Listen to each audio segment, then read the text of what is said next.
ang mga resibong nakalap ngayong hapon. Mabilis na ibinababa mula sa ambulansya ang isang lalaking duguan ng isang binti. Kabangga ng isa pang motorista ang minamanehong motor ng lalaki na sa kasamaang palad dead on arrival na. Makalipas ang 3 taon, hindi na raw aatrasan ng naulilang asawa ang paniningil ng hustisya. Humingi po sana ako ng tulong sa resibo. Hindi ko tinitigilan yung kaso kasi hindi din siya managot.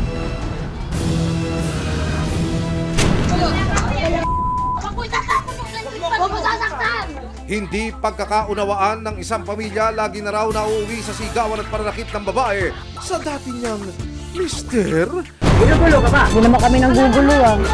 Ginugulo ka ba? Ang gulo, nagsimula raw nang bumalik sa kanilang bahay ang dating ilaw ng takanan. Grabe ang violent niya sa akin. Tapos sabihin niya, self-defense niya. Meron ba kung sumapak sa kanya, paratik kong kamay ko, may sakit ako sa puso. Maghilom pa kaya ang malalalim na sugat ng dating one happy family? Hindi ako nagmamatapang! Kaya na wag kang magregal-tagal ng mga Huwag ka magtatalap po ng namin sa... Matuntun pa kaya ang lalaking tinakbuhan di umano ang isang malagim na trahedya sa Samar noong 2022?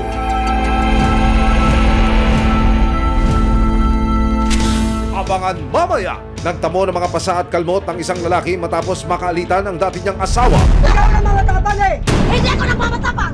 Resibo, walang lusot ang may atraso. May aksyon, may ebidensya. Resibo, walang lusot ang may atraso. Ano man reklamo, bibigyan tugon. Bawat hiling at problema, hahanapan ng solusyon. Ito ang bago ninyo sandigan, hindi palalampasin ang mga tiwali at maling gawi. Dito, walang ligtas ang abusado at lalong walang lusot ang may atraso. Dahil ang lahat, hahanapan natin ang resibo. Magandang hapon, ako po si Emil Sumangi.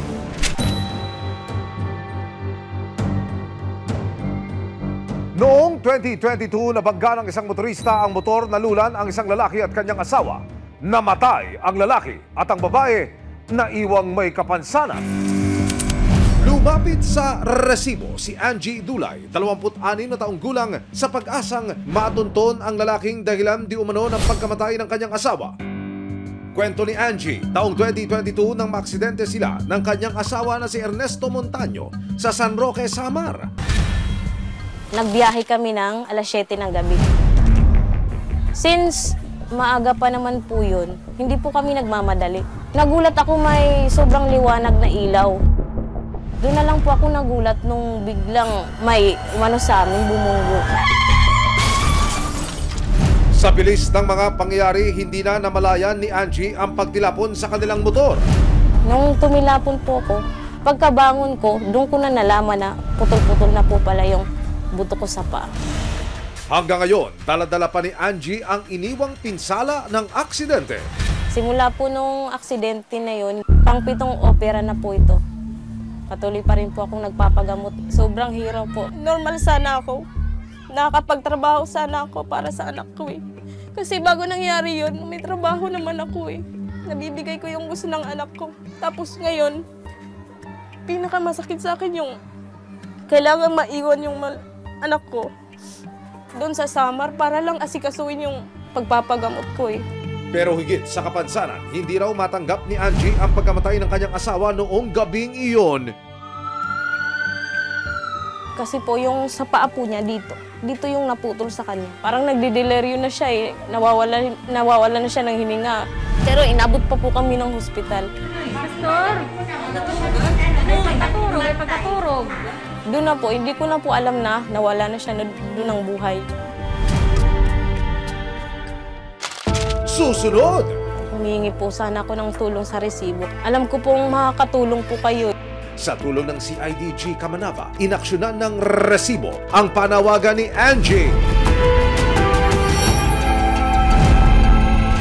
Maghilom pa kaya ang malalalim na sugat ng dating one happy family? Hindi ako nagmamatapang! Kaya na wag kang magregal-tagal ng mga Huwag ka magtatalap po ng namin sa... Resibo, walang lusot ang may atraso. Resibo, walang lusot ang may atraso.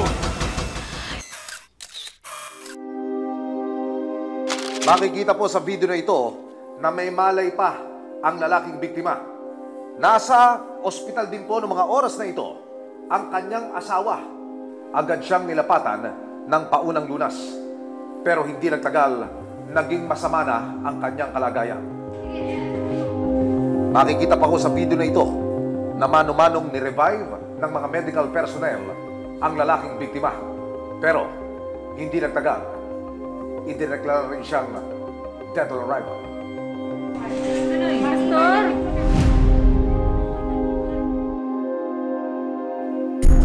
November 2022, naging saksi ang National Highway ng San Roque, Samar sa aksidenteng kumitil sa buhay ni Ernesto Montaño. Pastor! At ikinapilay naman ng naulila niyang asawa na si Angie.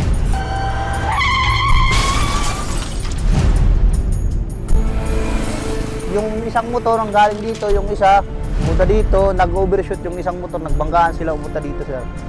Ang suspect na si Roque Montaño, nangako raw kay Angie na tutulong sa mga gastusin sa ospital.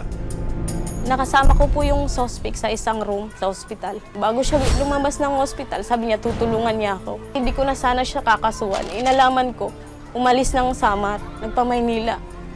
Doon na po nagsimula na hindi na po namin siya nakontak. Pero dahil tila tinakbuhan na ni Roque ang kanyang pananagutan, tuluyan na siyang sinampahan ni Angie ng kasong reckless imprudence resulting in homicide, serious physical injuries at damage to property. April 2023, bumaba na ang warrant of arrest para kay Roque, pero naging pahirapan naman daw ang pagtuntun dito. Si Angie, desididong mapanagot ang suspect. Kaya noong June 2024, lumuwas siya ng Maynila para magpagamot at humingi ng tulong sa resibo. Kung may konsensya siya, ibig sana na magtago siya, harapin niya sana ako. Hindi ko rin naman ginusto to. Kung hindi naman niya ginusto yun, dapat gumawa siya ng paraan para makatulong man lang. Humingi po sana ako ng tulong sa resibo, kaya po lumapit po ako sa programa niyo kasi alam ko pong makakatulong po kayo kasi marami na po akong nilapitan higil sa kaso ko. Nitong March 5, inilapit na ng resibo ang panawagan ni Angie sa Criminal Investigation and Detection Group Kamanava o CIDG Kamanava. Nang i-check ang pangalan ni Roque Montaño sa e-warrant system, kumpirmadong kabilang siya sa at-large ng mga suspect sa probinsya ng Samar. Sa e-warrant, ang nakalagay doon is at-large siya and MWP, Most Wanted Person, municipal level in Northern Samar. Sa tulong ng isang informant, ibinahagi ni Angie sa CIDG ang lugar kung saan daw nagtatrabaho ang suspect bilang pahinante ng truck. Pero nang manmanan ng mga operatiba ang lugar kasama ang resibo, walang bakas ni Roque sa labas ng compound. Makalipas ang 2 oras, binalikan namin ang lugar. Pero sa pagkakataong ito, kinausap na ng CIDG Kamanava ang bisor ni Roque na nakipagtulungan para masiguro ang pag-aresto sa suspect. Tuturo na lang nila or automatic sa tao nila na ang pakiusap lang nila o kung sa loob paglabas ng pinagdilitiran. Maya-maya pa, ganap na 6:50 ng gabi, pumarada na ang isang 6-wheeler na truck sa gasolinahan. May hiniing ka ba, sumbong o reklamo? Inaapi o inaagrabyado? Pinababa ng mga pulis ang pahinante na nakumpirmang si Roque Montaño. Tulog na, tumindig ka. Roque, ikaw? Hindi Montaño? Sigurado ka? Ngayon, may karapatan ka manahimik, magsawalang kibo. Ano man sabihin mo, maaaring gamitin laban sa'yo sa anong mga hukuman. Pwede lang kung ano.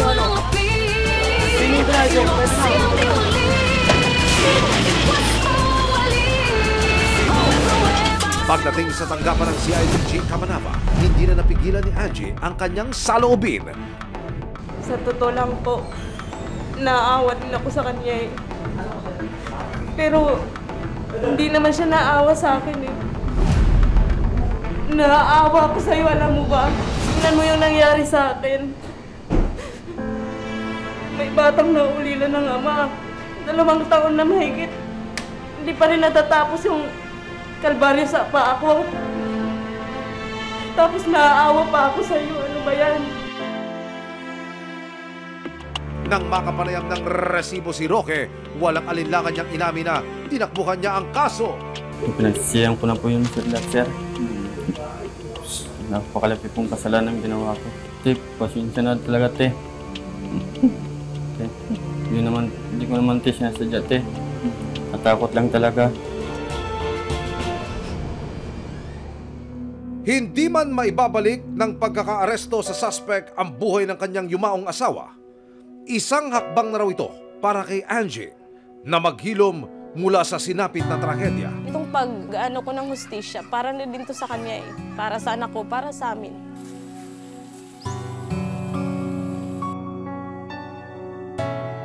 Mabuti siyang tao, hindi niya deserve na doon lang mahantong yung buhay niya. Gusto ko lang po ipabot yung pasasalamat ko po sa programa po ng resibo. Kung hindi po dahil sa inyo, hindi po madadakip yung suspect. Napakalaking tulong po nun para sa akin. Hindi lang po sa akin yun, para din po yun sa buong pamilya ko.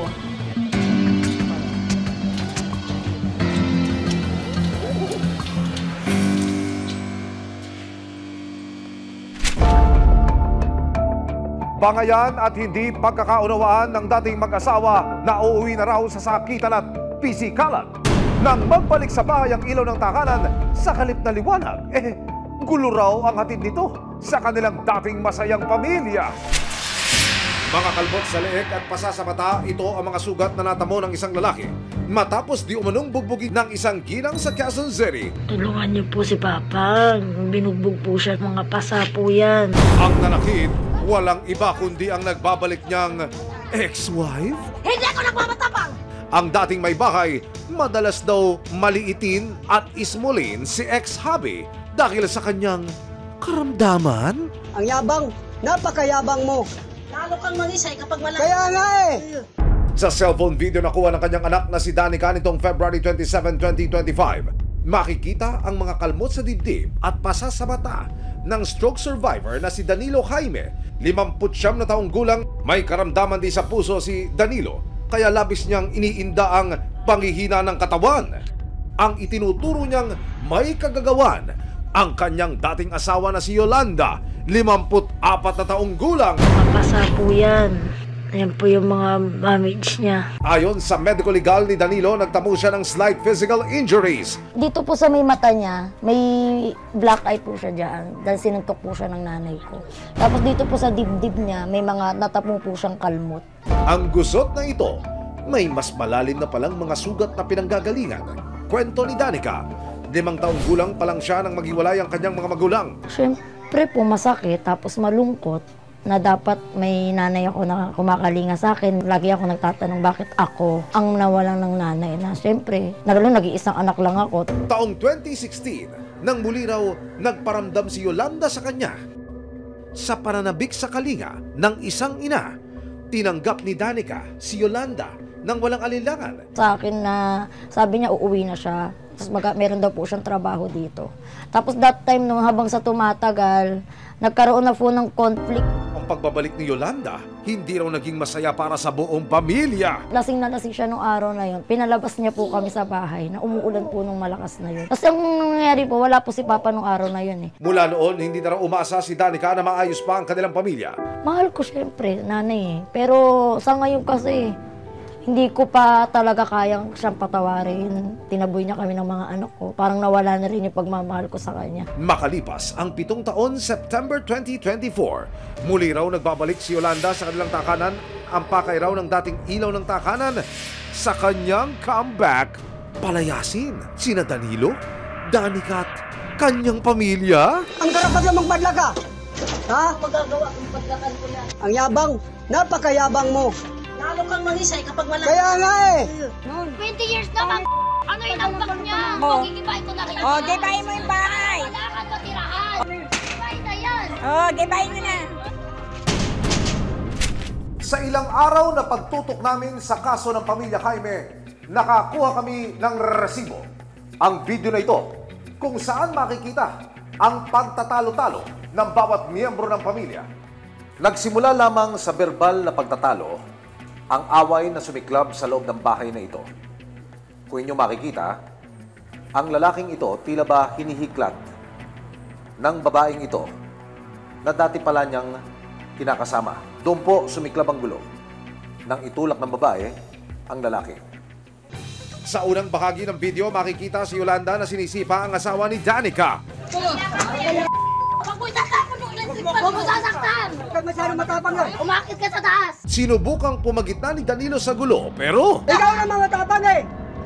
Hindi ako nagmamatapang! Pinaliwanag ko siya, huwag kang magtanggal-tanggal dyan. Masyadong nagariarihan ka na eh. Mali kasi Ang tapang nakikialam mo eh. siya. Hindi kita Tinatapon. titigilan bukas, hindi ako papasok. Eh ano ba hindi ko papasok? Magtigilan tayo Masyado bukas. kang matapang eh. Sige, talaga. Hagarapan tayo bukas. Ay, wag ba akong hamunin? hanggang noong February 27 nitong taon, muli na namang nagkagulo sa kanilang lugar. Ayon kay Danilo, kakauwi lang niya sa bahay at naabutan niyang naglilinis si Yolanda. Galing ko sa tubigan, pauwi akong gabi na yon. Tinanong ko sa pagpasok ko, medyo malinis ang bahay. Asan yung mga gamit? Hindi siya sumagot. Pangalawang tanong, nagsigaw na siya. Bakit ba? Anong problema? Sabi niya, paglapit niyo, bigla niya akong sinapak. Hanggang ang pagtatalo, umabot na raw sa panununtok ni Yolanda. Bigla niya akong sinapak, tapos yung tukig ito, kaya na medyo nalamog yung ulo ko. Tapos tinulak ko sa simento. Tapos sinakal pa ako, kinakalmot ko rito. Pati dito, damay-damay pa lahat nito mga sugat-sugat. Kaya Hindi ako nagmamatapang! kaya na huwag kang magregal-tagal. Napapagod ako sa mga problema dumating sa buhay ko. Ginaganito ako. Tapos nalagdagan pa niya. Pila-pila kong kalagayan ko. Hindi ko alam kung paano kung gagawin. Natunto ng resibo si Yolanda sa bahay na pinag-aawayan ng mag-anak. Pag-amin niya, nagawa lang daw niyang saktan si Danilo dahil inambahan na raw siya ng suntok ng dating asawa. Pagdating niya dyan, hindi ko lang siya pinabalik. Sige, nakatulog na nga ako. Nagbubulong-bulong siya, pero hindi ko naririnig kung ano yung bulong niya. Ang sabi niya sa akin, Yoli, naghahari-harian ka na dito sa bahay na to. Wala kang inambag dito. Pangalawa, sampid ka lang dito, sumama ka sa ibang lalaki. Parang ganun, ma'am. Hindi ko nagustuhan yung sinasabi niya. Ipinakita rin ni Yolanda ang resibo na siya lang daw ang may karapatan sa kanilang bahay. Alam naman po namin na hindi naman po namin sariling pag-aari itong kinatitirikan ng bahay namin.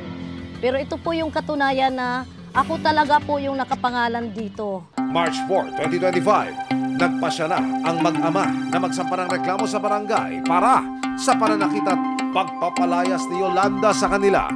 Yung tinitirahan niyo pong bahay ay kanino? Ay, sa akin yan po. Kasi ako nagpupundar yan eh. Ginamit lang yung apelido ko yan. Yung lupa kanino? Rights lang yan po. Dapat hindi nila pag-awayan yon. Kasi yun, mag-asawa sila. Conjugal property nila. Kumbaga, sabi natin, ang gumastos doon ay yung lalaki. Pag sinabing gastos ng lalaki, kasal sila as a conjugal property yun. Kung ano yung pag-aari ng lalaki, pag-aari ng babae. Kasi hindi naman nila mana yun eh. March 5, 2025, nagharap-harap na sina Danilo, Danica at Yolanda. Ang harapan, naging ungkatan na rin ng nakaraan. Tapos tinakwil mo yung anak mo, kaysa isa. Sabi mo sa akin, alagaan mo anak mo. Nakikinig ka sa naman sulsul. Dapat hindi ka nakinig. Tapos lumapit yung Pasko ng daan ng Pasko. Sabi ko niya, nak, lumapit ka na lang doon kasi para matapos yung problema natin. Anong ginawa mo? Tinaboy mo sila. Ha? Naghawa yung mga bata, pati mga bata, tinakwil mo. Hindi na napigilang umiyak ng mag-ama dahil sa pagkadismaya kay Yolanda. Gate naman ni Yolanda sa paratang na sinaktan niya si Danilo. Yung lang, nasuninto ko siya, pero yung pananakal, hindi ko po ginawa sa kanya yan. Ang kwento mo, parang magsabi ka ng totoo. Ikaw ang magsasabi ng totoo. Tingnan mo ang ginagawa mo sa akin. Talagang kaltakal mo ko yan, dahil hinila mo ako palabas. Pinaharas mo ako. Tapos ka na. Pinagtanggol ko lang ang sarili ko. Nang tanongin siya ng mga lupon tungkol sa pagpapalayas niya sa kanyang mag-ama. Wala naman akong balak sir na ibinta eh. Kasi kung ibibinta ko yun, saan pa ako uuwi? Magtatrabaho ako. Pero si Danica, hindi kumbinsido sa mga sinasabi ng inang si Yolanda. Kasi si Papa, inaaway mo. Ako, siyempre, nung may sakit sa puso, bilang anak niyan, bababaya ako ba na ginaganyan mo sa laki ng katawan mo? Hugot pa ng unika iha Tiniis daw niyang lumaki nang walang inang gumagabay sa kanya. Ilang years ako naghirap. Ako yung nagpakanali sa sarili ko. Tinaboy mo ako. Pinalayas mo ako. Matapos sa mahigit isang oras na harapan, inanyayakan ng lupon ng dating mag-asawa at kanilang anak na magkasundo na. Itong pagharap natin, ayos na po tayo rito, Danilo, Danica. Oo. Naamin ko, nagkasala ko sa'yo, pero ngayon pa lang po, humingi na po ako ng kapatawaran sa iyo. Lalo na po sa anak. Maya-maya pa, tila nanaigang panawagan ni Danica sa kanyang ina.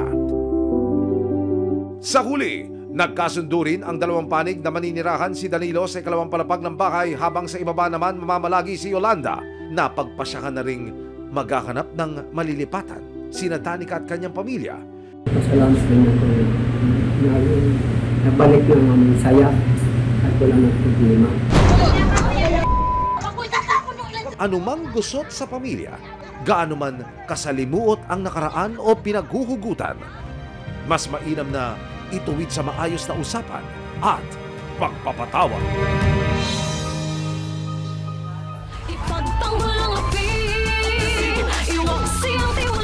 Sama-sama nating ituwid ang tiwali at baluktot. Itakwil ang maling gawi at modus na bulok. Walang ligtas ang abusado at lalong walang lusot ang may atraso. Dahil ang lahat, hahanapan natin ang resibo. Hanggang sa muli, ako po si Emil Surangil. Walang lusot ang may atraso.